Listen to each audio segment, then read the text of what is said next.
आज मीडियम किचनमध्ये तुमचं स्वागत आहे। पुरणपोळीची कणिक कशी भिजवायची आज मी तुम्हाला सांगणार आहे। 1 वाटी कणिक टाकायची आणि मैदा, रवा आणि मीठ हे सगळं मिक्स करायचं।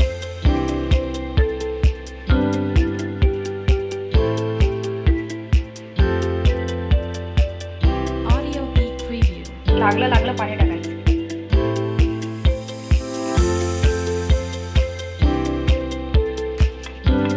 लागलं पाणी टाकायचं। मऊ असा गोळा करून घ्यायचा। कणिक मळून आपली झालेली आहे। 20 मिनिटासाठी हा गोळा असं सर्व द्यायचा।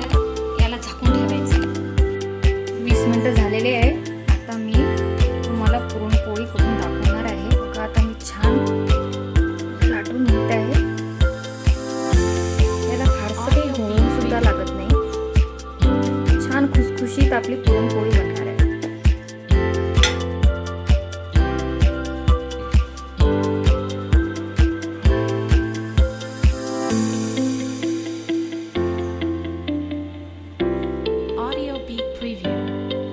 बघा आता मी पुरणपोळी बनवत आहे आणि आता ही लाटून घेत आहे।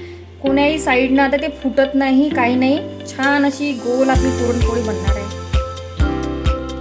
बघा किती छान अशी मस्त होऊन राहिली आहे। छान अशी आपली पुरणपोळी तव्यावर टाकायची मस्त।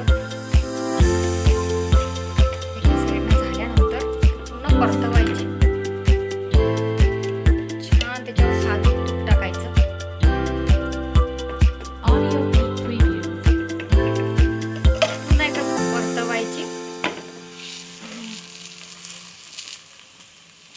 पुन्हा अजून वरच्या साईडनं साजूक तूप टाकायचं। बघा किती छान आपली खुसखुशीत पोळी झालेली आहे। क्रंची झालेली बघा किती छान वरती छान फुगून येत आहे। बघा किती छान आपली पुरणपोळी बनलेली आहे।